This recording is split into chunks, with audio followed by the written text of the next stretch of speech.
qaar ka mid ah jaaliyada Puntland ee ka soo jeeda gobolka Mudug shir jiraad ay ku qabteen magaalada Nairobi ayaa waxa ay ku sheegeen si weyn uga soo horjeedaan in ciidamo ka socda Amisom la geeyo magaalada Gaalkacyo ee xarunta gobolka Mudug sidoo kale waxay ka hadleen cadaadis tan iyo markii maamulka waqtigaani jira uu la wareegay talada Puntland lagu hayo warbaahinta madaxa banaan isla markaana ka shaqeynaysa horumarinta iyo nabadda dadka deega gobolada Puntland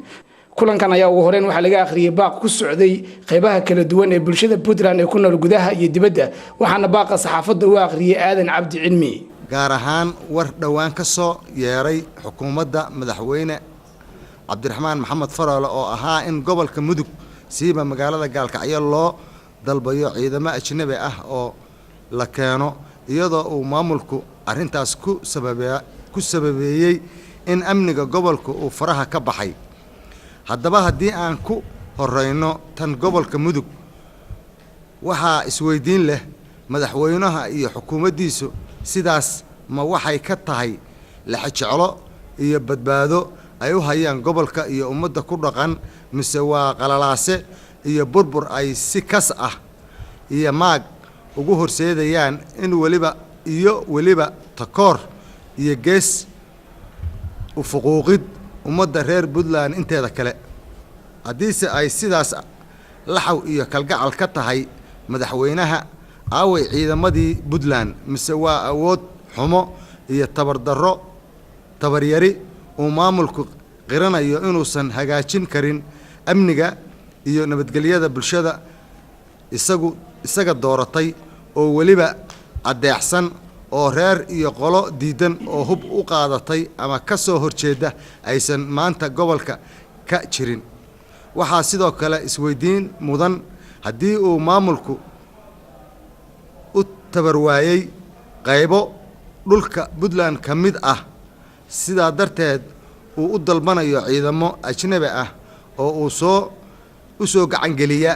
aaway dhulkii iyo dadkii reer Puntland oo abaajiyay sida gobolka gobolka Sool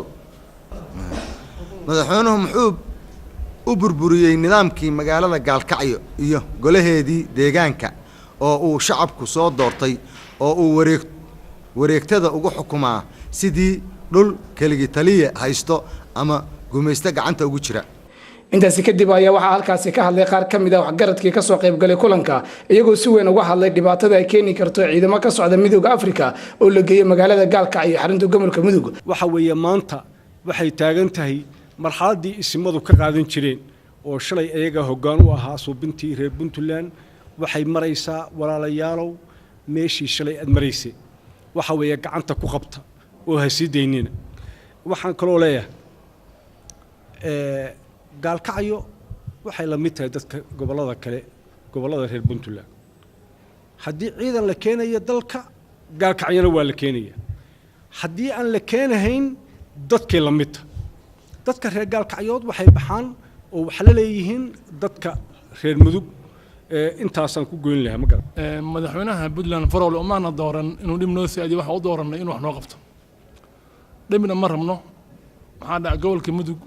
dayac ku dhacay maanta asaga ugu wacnaa xilli uu wax laga qoran karin soo dhaxgalay jaal madaxweyne waxa kaloon kuleenahay aan kulahay gobolka Mudug dhibta adaa u keenay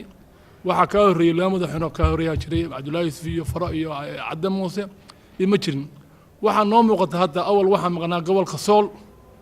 iyo sheegayo gobolka la dhaho Sanaag haddana Mudug waa ku darmanaya waxaad magac ku leedahay waa gobolada Puntland way hadda gobolada gacanta ka baxaana waxaan filayaa inaan meesha waxba ka soconin Unisom uma baahna Gaalkacyo iyo Mudug maanta waxay u baahan tahay